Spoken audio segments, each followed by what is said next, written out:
আমার প্রিয় দাদা মা ও ছোট ছোট ভাই বোনদের যথাযোগ্য স্থানে নমস্কার, শ্রদ্ধা, ভালোবাসা জানাই। আমি এখানে আপনাদের সাথে শেয়ার করছি। শিবসাগরে গিয়েছিলাম।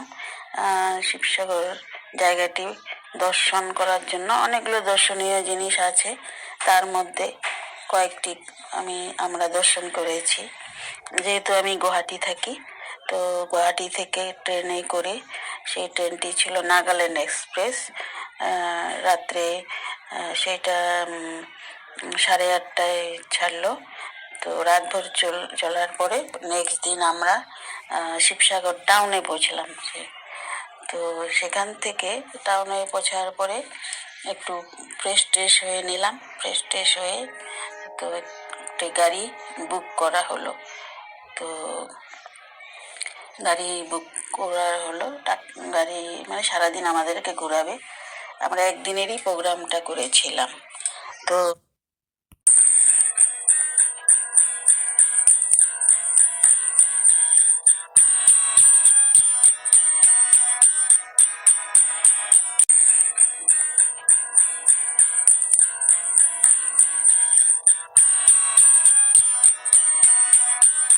তো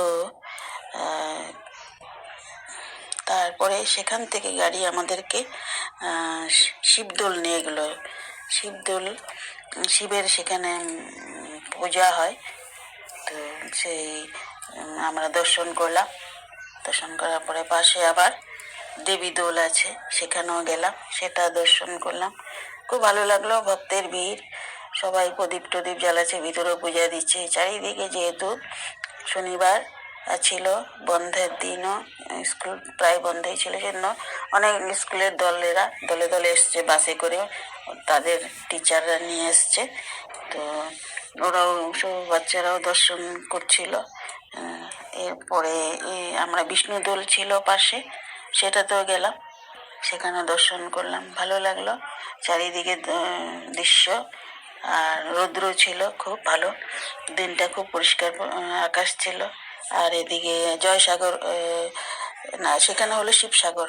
এখানে নানা মানে শিবসাগর, জয়সাগর, আরও আর সাগর আছে। তার মধ্যে আমরা যেটা দেখলাম সেটা শিবসাগর, শিবদোলের পাশে শিবসাগর। তো সেই সাগরেরও ফটো তুললাম। তারপরে দিয়ে সেখান থেকে আমাদেরকে আবার নিয়ে গেল রংঘর, নিয়ে গেল তলা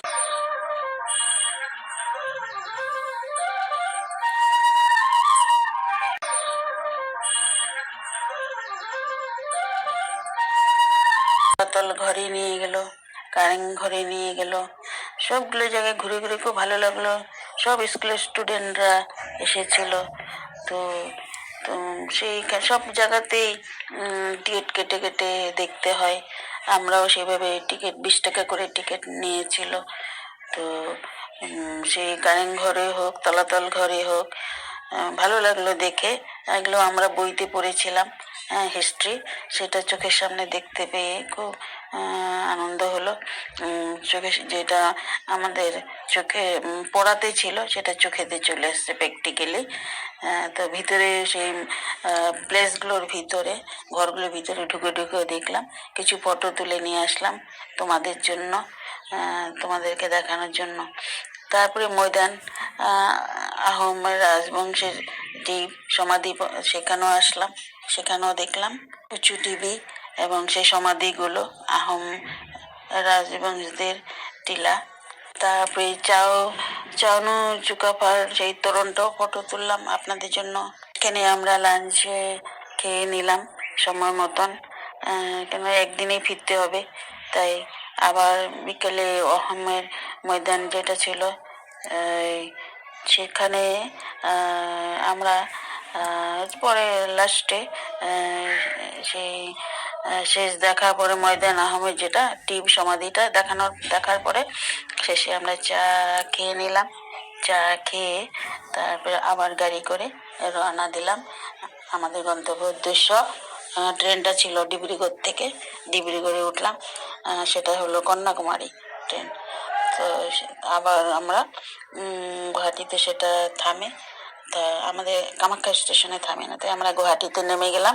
গুয়াহাটি থেকে নেক্সট আবার নিউ ট্রেন চলছিল, তখনই আরম্ভ হয়েছে যাবে, তখন আমরা সেটাতে উঠে কামাখ্যা স্টেশনে নেমে গেলাম। খুব ভালো লাগলো এই ঘোরাটা।